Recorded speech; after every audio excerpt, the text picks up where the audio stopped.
There's a new Golden Freddy on the block. Not just because of how it acts, but because of its peculiar lore implications and the somewhat confusing and possibly conflicting backstory, at least as far as theorizing is concerned. And it all involves this white tiger who may or may not be known also as Tiger Rock. And while being a rather newly established character, White Tiger, or Tiger Rock, has already become a major character in the books, a pretty standout character in the games, and both interpretations are somehow significantly different to one another, turning the Tiger Den into another one of Five Nights at Freddy's famous lore rabbit holes. But what is the deal with this tiger? Well, today we will be going into everything we know about him and trying to sort out the confounding truths about this peculiar character. Is he a ghost? Is he a mimic? The mimic? Well, let's take a look. But beginning off, who is the White Tiger? The White Tiger is technically two characters, three if you count the book. The character and doll, and the creepy mascot and apparition. The book variation we'll cover later, but as the games are concerned, he's a stout white tiger with black stripes, short round ears, and a long striped tail. He has padded paws and feet with 3 black knotted buttons on his chest.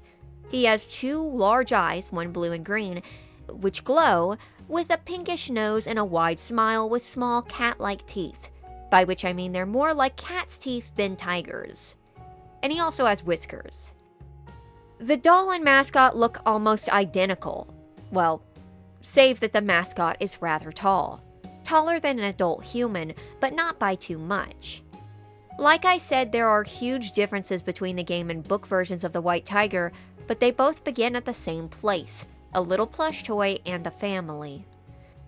Once upon a time there was a man named Edwin Murray who inherited a factory, which he turned into Murray's Costume Manor, a company that made mascots, toys, treats, appliances, and plenty of other things. He also had a family, his darling wife Fiona Murray and their little boy David. Edwin loved his wife and son very much, but he was often too distracted by work and neglected them.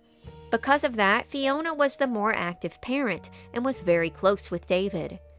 And for David's first birthday, Fiona made him some toys.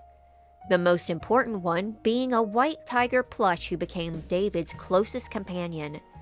Unfortunately, Fiona passed away during a tragic accident sometime later, after which Edwin created a mimic endoskeleton who he believed was Fiona. That it was possessed by her soul. The mimic then took over many of the major duties in taking care of David. But it couldn't fully replace Fiona, or the frequently busy and absent Edwin, such as with David's bedtime routine, for which Edwin built a Storytime pedestal in David's room that would play through a generated story narrated by himself and Fiona through pre-recorded tapes. And this pedestal too involves the White Tiger, because it was activated by David putting his plushie on top and then pressing the designated buttons in order to make the story before he would put himself to bed. The pedestal itself is also decorated with the White Tiger on it, understandably. Though outside of David's care, the White Tiger mascot doesn't have much importance in MCM. It's not a frequently used mascot, such as the elephant, Hudgy the Hedgy, or even Nurse Dolly. There are no posters of him, no cutouts, nothing. Though while we don't see any advertisements featuring the White Tiger, there is a type of MCM branded chocolate bar called the Tiger Truffle that can be spotted rarely in-game. I believe only visible in one location, but I might be wrong. Now, I don't think this means that the White Tiger was a character before Fiona made a plush out of it. See, she also made a Roxy plush, which Edwin later used as inspiration for the Roxy character in the Pirate Crew. And it's very likely Fiona's doll came first, both because she was his primary character designer, and because Edwin inaccurately refers to it as a he and makes barking noises with it, indicating that crewmate Roxy probably didn't have a character yet. If she did, he would have said, "All right, honey, it's a Pirate Crew Roxy doll. She looks great. How about an IOE, har har har har." But following on that train of thought, it is very likely that Edwin started using the White Tiger character in branding after its creation, though clearly not in much, as throughout the entire factory we see few if any candy bars, assuming that there's more than one floating around, and only a singular mascot and no other tigers throughout any of the many suits in production. And yes, there is a white tiger suit, and yes, it is a threat we encounter in Secret of the Mimic, but there's something odd about it. Now, we don't know what this suit was used for. It is absolutely never concretely stated. But I have a suspicion, and it comes from an audio log. David, I want to introduce you to someone. This is M1. Why does it look like that? Look like what? It's scary. Oh, it's an endoskeleton. It won't always look like this. It'll wear fun costumes. Like what? Anything you want. It can fit into any costume we've created. Think of it as your new babysitter. But doesn't get paid and go home. It'll stay with us and help around the house. Now, M1 would be the mimic Endo I mentioned earlier, but also so is M2. Okay, M1 is a tricky wicket when it comes to the physical body. There's a lot of conflicting hints throughout the game that suggest that there was either two mimic bodies or one mimic body passed between two different mimic AIs, as we know that M2 is absolutely a copy of M1 as stated in one of the logs. So keeping that in mind and putting that aside for later, back to the white tiger suit. Considering the tiger was David's favorite toy, to the point where it was his key to put himself to bed with, and he thought the mimic Endo was scary, it is extremely likely that this mascot was made for the mimic to wear for David, to make it more friendly and approachable. It would also work in helping him identify the mimic as his mother, since he would associate the white tiger with Fiona. That being said, we don't have much evidence for this, and the white tiger we encounter in Secret of the Mimic is less than motherly. But if this is the case, then it might have stood in as David's bigger plush toy at times, and perhaps why we don't see the mimic wearing it is because the one time we see the mimic in the past films, it is baking a cake. Plus, it would be very confusing to the audience if the white tiger was baking the cake. Less of a shocking reveal and more of a "Je?" But that mascot wouldn't get any more use after that fateful day. On that exact day, while the mimic was baking a birthday cake, Edwin took David out to his swing set and left him there as he came back in to prepare for the big birthday party. And yes, it has been speculated, even by me, that the mimic's neglect caused what happened next. But no, it was Edwin. I left him out at the playground. But while outside playing alone, David ended up wandering out of his ungated playset area and was killed. While the game does not specifically say how he was killed, other than some direct hints about the playground being unfenced in and right beside the shipping area, which Edwin's lawyer confronts Edwin about, the books, while very different, say that David was hit by a car while running after his ball.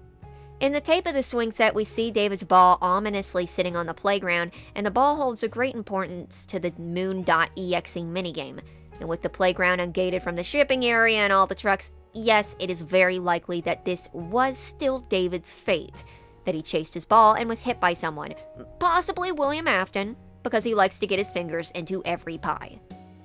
With that, the Murray family was irreparably broken. And that marked the true beginning of the end that led to the fall of Edwin and MCM, and eventually the arrival of Arnold, a Fazbear Entertainment technician tasked with retrieving the now very aggressive mimic. And here's where we get back to the white tiger. Now, Arnold encounters a few animatronics and a lot of mascots being worn by the mimic, all of which work in a similar fashion. Mimic gets involved, gets inside, and starts to stalk the man throughout wherever he goes in an endless game of cat and mouse. But the white tiger mascot is different. The white tiger is something less tangible. Arnold first spots it in the theater while he's trying to get into the Foxy Puppet Show. While coming around the corner, he sees the white tiger appear out of thin air, standing there slouched before disappearing in a fit of childish laughter.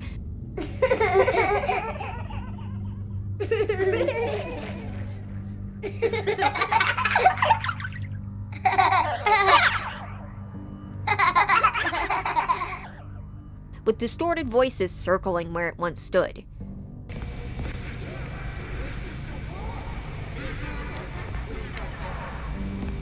Why won't you play with me? Daddy's busy, buddy. Why don't you go outside and play? I miss you, Mommy. You're my only friend. The creature is not aggressive, though. At least, it doesn't try to attack Arnold. Yet. Arnold runs into him again after passing through the parade room and before he enters the administration office. The white tiger again appears only to vanish shortly afterwards. Once again, you can hear the echoes left behind in his wake. Then, for a long while, there is no sign of the white tiger until Arnold gets down into the tunnels and parking garage, steps out of the dark, and finds himself face to face with the tiger. And this time, when it vanishes, it doesn't stay gone long, and it is now ready for a fight. Arnold must run from spotlight to spotlight as the white tiger blips in and out of existence, gaining on him, frozen in strange poses such as bent over or with its head cocked to the side, and laughing at you. And when you look at him, you see hallucinations muddy up your vision, hallucinations of him. See, how this works is that the tiger is on a timer, and when the timer goes off, he will teleport closer. If you are in the light, he is not able to get you, or is not supposed to be able to get you. But if you're in the dark when he teleports, he'll start teleporting faster and faster, racing up to catch you before grabbing you and jump scaring you. Looking at him will not result in a jump scare or him slowing down or speeding up. It just provides a distraction with the hallucinations. Arnold makes it to the other side where he finds a star orphan, a plush toy that glows. He picks it up and heads into a tight maze, the star orphan being the only thing lighting the way, and that glow not going far, and the white tiger waiting around every corner for an ambush. But if you squeeze by, you are rewarded with yet another dark room, this one with more walls that the white tiger might be hiding behind, in the pockets of light, so you must be careful which you sprint into. But if you get to the other side, you pick up another star orphan and head into the second maze, one with arrows to guide your way and an increasingly more frequent tiger prowling it. If you make it through, you enter another larger room, where the tiger again comes in to chase you. This time a little more aggressive, and with the lights a little more sparse and quick to cut. And by now you may be disoriented. Arnold certainly is, and you don't know where you are, stuck between claustrophobic mazes and these big empty rooms where you're even more vulnerable. You make it into the next maze, the third, bigger, much more aggravating maze. A maze of forgotten parts and Mascot pieces. It's said in a text log that access to this part of the factory was cut off some time ago, likely because Edwin mentions power surges in an audio log. Though that might not actually be the truth, and nobody knows what's left down here. All the things Murray's didn't care about, and nobody would find. And as you're creeping past, the white tiger is playing peekaboo and pouncing on you every chance he gets. If and when you make it through, there's one last room, but this one is different. This one you have to follow specific arrows through, like the maze, but much more open. You have to keep your eyes on the ground while hearing the white tiger nearby, following at your heels. But when you make it to the end, you find yourself at the other exit, escaping with the doors shutting behind you and the tiger following you no further and not appearing again in Arnold's exploration of MCM. What's left of it. This boss battle has been considered one of the best parts of Secret of the Mimic for its creepy atmosphere, ominous ambiance, and threatening creature lapping at your heels. It's a matter of balancing patience and frantic running, and it feels a lot like what folks would have expected from, let's say, a Golden Freddy boss fight. With something teleporting in and out of the light, creeping closer and closer as you run through endless darkness. And I hate it. Okay, so my experience with the tiger was not having any idea what to do and then just trial and erroring the whole thing. I got so annoyed with it, and I've heard from some comments that my gameplay looked a little buggy, so maybe that's why it felt like the white tiger was not playing by the rules. Here's some of my crash out. What? He wasn't even there! I don't know what I'm supposed to be doing. This isn't even a boss battle. This is an exercise in futility. I caught out of the tunnels. I was right there, and he wasn't even there. I don't understand this. That being said, I think that the White Tiger boss battle is really cool and very creepy, and having played through it another 2 times after the first go, I had a better time. I think the White Tiger must have been patched or something, or my personalized copy got its act together. Maybe White Tiger was trying to make up for the fact that Party Time Chica rolled herself into the abyss while I was exploring the warehouse. The gimmick is actually very sound when it works. It's disorienting, but it can be picked up, except the maze, which is more so just like blind running. But the boss battle is very generous with autosaves, so once you get to the next section, you aren't required to return to the beginning, which I support. In my opinion, anytime you have to replay a section you've already completed, it doesn't make the section harder, it just makes it more tedious. No saves, no fun. But moving on. So before we get into who is the White Tiger, let's try to figure out what is the White Tiger. And it seems to boil down to one likely possibility split with 2 variations.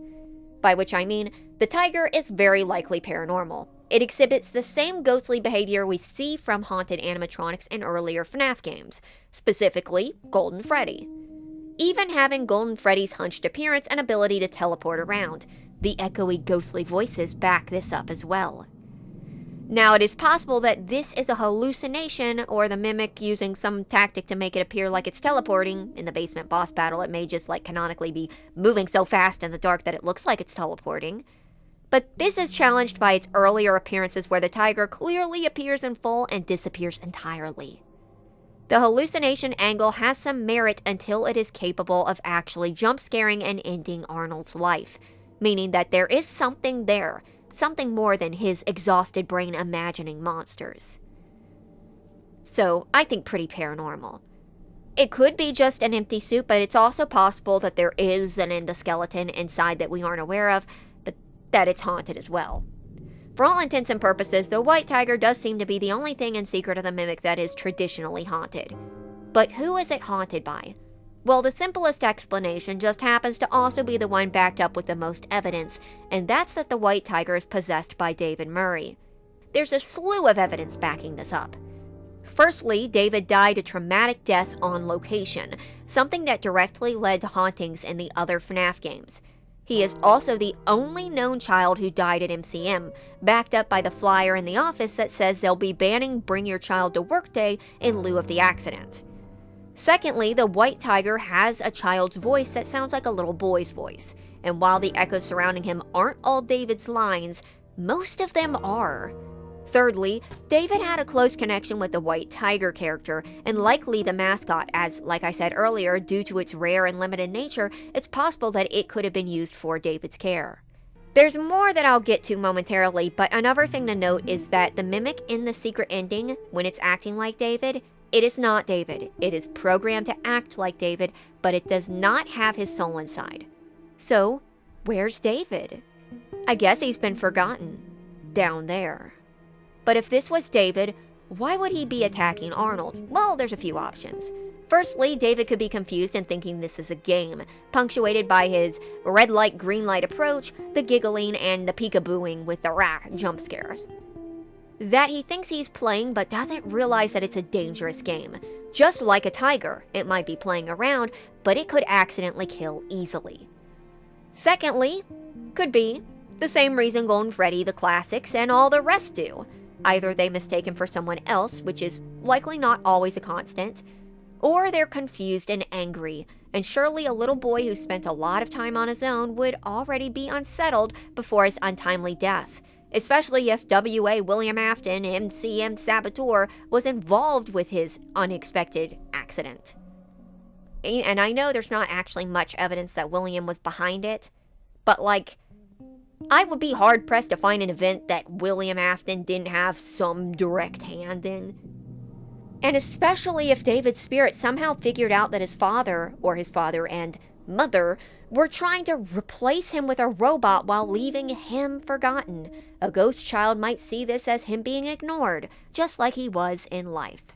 Oh, can't right now, buddy. We can do something fun tomorrow. I promise. Ask your mom if she's not busy. David lost his mother. He was somewhat scared of the robot put in charge of him that pretended to be his mother. His father was always wrapped up in his work. And then, On his birthday, his father ditched him. David likely didn't know about the surprise party, and he wound up dead. David had a lot to be angry about. Again, this has not been confirmed, but I think this is very likely. Another possibility is that this is some sort of residual left behind by David's death, but not, like, his soul. So, when Edwin built a mimic to replicate Fiona, it was because he found a frequency that had her voice on it. However, the voice wasn't speaking to him, but repeating things that had already been said and recorded on tape. So it's possible that it wasn't the real Fiona, but some sort of residual haunting echo, or stray frequency. And likewise, White Tiger David could be the same thing. Not the real David, but the emotions left behind.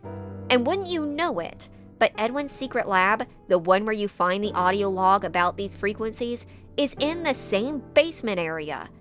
That is probably why Edwin cut off employees from going into the lower basement. Not the power surges, in fact he might have been causing the power surges, but because he thought he found Fiona down there, and in that same place the White Tiger is at its strongest. Though, if it is just an echo of David, I still consider that as being possessed or haunted, even if it's not the full soul. Now there is another possibility too that goes along with this. Still David, but what if it's also M1? Remember earlier when I was mentioning the sort of confusion with the two bodies? Well, assuming there were two endoskeletons, it's possible one of those endos could currently be inside the White Tiger. Likely the earlier endoskeleton that may or not have been gutted to make the F10-N4 box. Now this is a reach, but it could explain why this supposed original endo, which might have not been the same one in the tape, disappeared without a trace, if not broken down and reused. More so, there's a reason I'll bring this up later. Now, another theory I've seen is, maybe, is the White Tiger Golden Freddy? I've made a lot of comparisons, and odds are, no. While the tiger behaves a lot like Golden Freddy, them being one and the same wouldn't make much sense, and would already complicate the growing list of children assumed to be in the Golden Bear. How many kids you got in there? I would personally say, due to their separation, Golden Freddy being possessed during the MCI, the various names of all these kids, and the similarities but not exact behavior, the White Tiger is likely inspired by Golden Freddy, and the reason they behave similarly is both due to his popularity and to telegraph that the tiger is haunted in a similar way to Golden Freddy. Not that they're one and the same. For now, that's what I'm sticking to. Next, there is the possible connection to Vanny. In case you haven't noticed, the White Tiger's eyes resemble Vanny's, and the creepy behavior resembles hers. Well, from her cut gameplay at least. The hallucinations seem to follow as well. I discussed the glitch trap and mimic and Afton connection in another video, and I don't really want to go over it again, but one thing I have to mention is that when the White Tiger's design was first revealed in Help Wanted 2, I saw a quote circulating online. And this quote was apparently of Vanessa saying something like, "Do you like it?" I mean in her costume. "I made it just for you, just like you would like." Why I'm not quoting it directly is because I couldn't find it again, but it popped up like 5 times during it. Now, as cute as it is that Vanessa decided to appease her possessor and apparently had the willpower to do so, making some of her actions as Vanny a little more questionable if this is the case, but aligning with her "I chose one, it'll be fun" teaser quotes, I, for the life of me, have not been able to source this comment. I can't even find it again since it was often mentioned in comments on Reddit, not actual posts. So either this was a canon tease and Vanny made her costume purposefully to resemble the White Tiger to appease the mimic, or that quote was something that just got passed around online and didn't have a canon connection. I don't know, and Google won't help me. But why Glitchtrap, who kins or is Afton, would give a flying stump about the White Tiger is beyond me, but it is possible she made her mascot like this either based off of designs she had seen, or because the mimic was down under the Pizzaplex and she made something it would recognize so it wouldn't immediately kill her. But that too might have been cut to time, and I suppose it doesn't matter much in the eye of the tiger. But there is one more thing involving the White Tiger before we handle the books, and that is a idea I've had. I don't do much theorizing, I just get ideas. Ideas like the daycare attendant being Arnold, or the remains of the M2 believing it's Arnold. Likely not the case, but it's a neat idea. I don't stand behind it enough to say it's a theory. I don't think it's going to be real, but it's an idea. And one of the ideas I've been mulling over involves the mimic from Ruin, the Ruinic, as it were.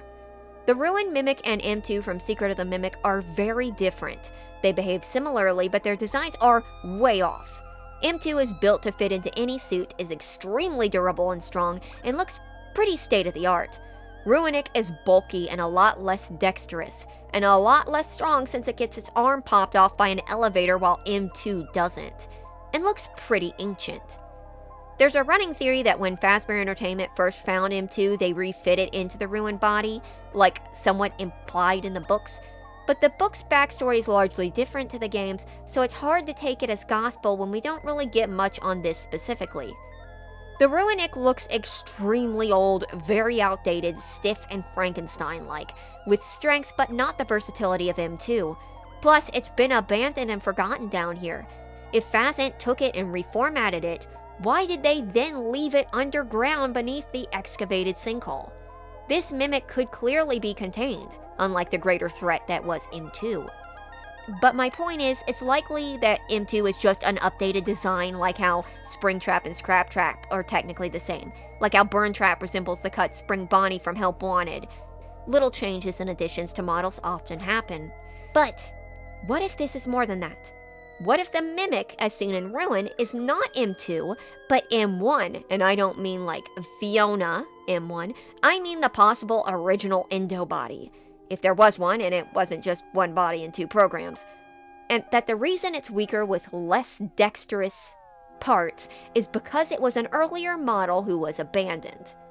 It's not just an old mimic model, it's an older mimic model. Possibly in the White Tiger mascot? It would have been the closest thing to David. It would have known how to mimic a child well, but it doesn't seem haunted. Well, it would have perhaps been in a fire, so maybe the suit and soul moved on, but the body stayed behind, waiting. But that's just an idea. Not a theory, not even a hunch, an idea. And this seems like the only place to leave it. And if that's not the case, what happened to the White Tiger? Well, depending on the ending, if the good ending and not the secret ending is canon, there likely was a huge fire that engulfed MCM, and either it caught ablaze or avoided it in the dark tunnels. If it caught ablaze, knowing what we know about the fire, it's possible that David's soul could have been pushed to move on, and that's why we don't see David directly haunting anything in the future games. If we don't. And no, I'm not getting into the Chris, Evan, David crying child as Golden Freddy, the one you shouldn't have killed God or elsewise theories, because they are very complicated, and honestly, I don't know much about them. So, moving on. Oh yeah, the books. Also, quick note, but this is going to be a little abbreviated since the video's already gone on for so long. The books have major differences to the games, not only in the White Tiger's backstory, but in what it becomes. Starting with, Fiona died in childbirth instead of later, and Edwin raised David alone. He built the mimic, not to replicate Fiona or thinking it was Fiona, but just as a playmate for David, and it began to mimic David instead of Fiona. David asked for Edwin to make the mimic a tiger plush, but he said no. So David made one out of lace and whatever else he could find around the factory. David dies, Edwin beats up the mimic and leaves, and Mimic starts his reign of terror where he shreds through some technicians and gets picked up by Fazbear Entertainment so they can use his technology to make more mimic endos. But one of the major differences between the books and the games involves the White Tiger. In the games, we don't know if the White Tiger is Mimic or is another Mimic or not, but it acts like an angry spirit, and is a normal mascot suit like the others at the factory. In the books, the Mimic spends time being reformatted into and becoming Tiger Rock, a tiger-themed Elvis-styled glam rock animatronic, who is mostly an AR animatronic, but not entirely. In the books, the Mimic spends most of its time in an AR machine, under the identity of Tiger Rock, a tiger-themed Elvis-styled glam rock animatronic. Going off the cover illustration, Tiger Rock is a predominantly lilac or lavender-colored tiger with white fluff, exposed chest and fingers, and black stripes. He has one green and one blue glowing eye. He wears a white one-piece suit, an Elvis suit for lack of a better term, with sparkly purple and gold accents, a sparkly belt, and an illustrious blowing cape that you can't really see on the picture, but is mentioned with detail in the story. Now, Tiger Rock is predominantly an AR virtual tour guide, but he also has a physical body. As in the story Tiger Rock, he does assumedly appear outside of the AR machine at the end. That's kind of complicated. But in the Storyteller, we see Tiger Rock's, assumedly his decapitated head, so he's real, for the most part. While the Mimic appears in, like, the epilogues in his own story, Tiger Rock only appears in those two, Tiger Rock and the Storyteller, and like I said, Storyteller comes first. In the Storyteller, Edwin is now working at Fazbear Entertainment. He's constantly butting heads with Mr. Burrows, the younger CEO of Fazend. Mr. Burrows thinks that Edwin is just a loud old detriment who he can't fire without paying a pretty penny, so he blows him off at every turn. Mr. Burrows suggests that they start using AI, and how they're going to do this is they're going to build a big mechanical tree in the Pizzaplex that's going to control the Glamrock's AI and make them act out personalities and stories. And Edwin is against this, but they go ahead with the AI project and build the tree. And while they're building the tree, Edwin ends up spotting them carrying in a big tiger head, and this reminds him of something, the Mimic. He becomes very wary of this. And lo and behold, it's not long after that the Glamrocks start acting strange. And when they start acting nutty, he blames the tree. So he sneaks in and he sees the tiger head at work, and he decides he's going to try to reprogram it. And over the course of some nights, he keeps sneaking back into the tree after hours and trying to work on it to fix the glitches.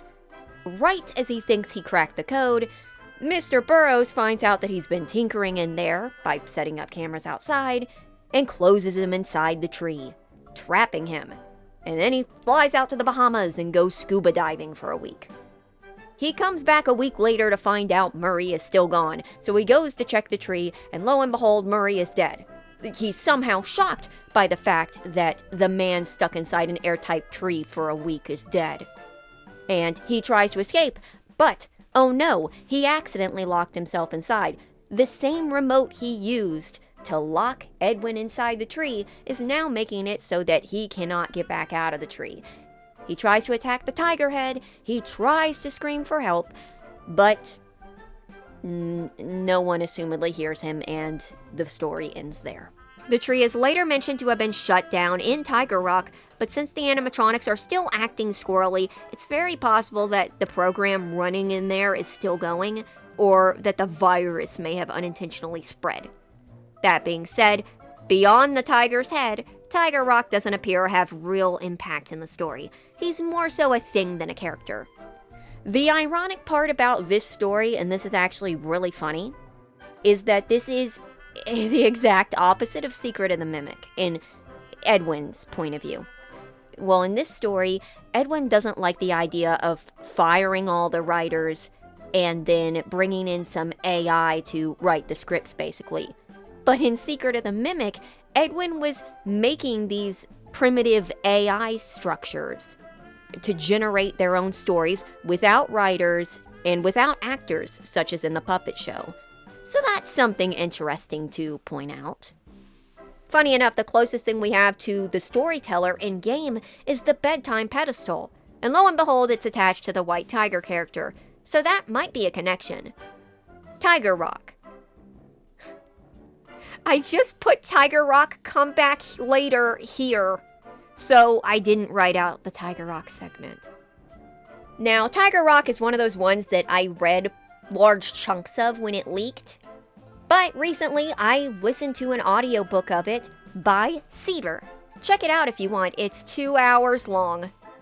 And I'm going to be cutting that time down dramatically by just abbreviating the story, especially since I didn't write out what I was gonna say. Okay. So, there's a boy named Kai. He's not related to the Kai character voiced by Culling in a very popular TV show. So Kai goes to the Pizzaplex with his friends and ends up trying out this AR welcome tour sort of attraction, where Glamrock Freddy shows him around the Pizzaplex and shows him a bunch of attractions and introduces him to a bunch of animatronics and such like that. Then Tiger Rock barges his way in and takes over and starts taking Kai around instead. But Kai's not feeling Tiger Rock because Tiger Rock keeps yanking on him like a rag doll.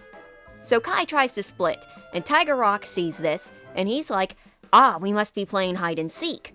Because, and I quote, he had learned from a hide and seek game before, and that loaded line led to a bunch of theorizing. But in any case, Kai ends up escaping the machine. But something is weird in the real world.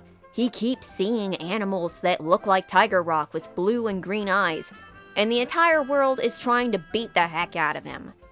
But then one day it kind of dawns on him that, what if I never left the AR machine? And then the simulation fails and Tiger Rock appears, and yeah, he's still in the AR machine, but he's able to tear his way out and runs out and finds himself back at the Pizzaplex. And he sees his friends and he's like, what happened? And they're like, dude, you were in there for like 5 hours. And he was in there for 5 hours. Turns out the last few days of him being stalked by the Tiger Rock mimics were just a couple of hours of him stuck in the machine. So he goes home and life goes on. Except while he's laying in bed trying to sleep, he starts hearing an owl hooting outside his window. And he gets so anxious and freaked out about it that he gets up and he looks out the window. Turns out it's just a normal owl.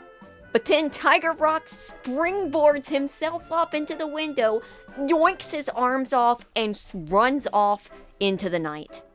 And Kai, assumedly, bleeds out. That is, if this wasn't just still part of the AR machine. The end.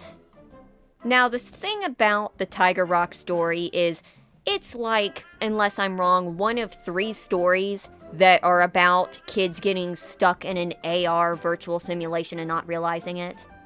And I suppose this is the only one that actually really concerns characters that involve the major plot, but it still feels very strange. I mean, I get that Tiger Rock's obsession with ripping off Kai's arms is supposed to be connected to Mimic's programming of disassembling endoskeleton limbs, but it still feels the whole story still kind of feels a little strange.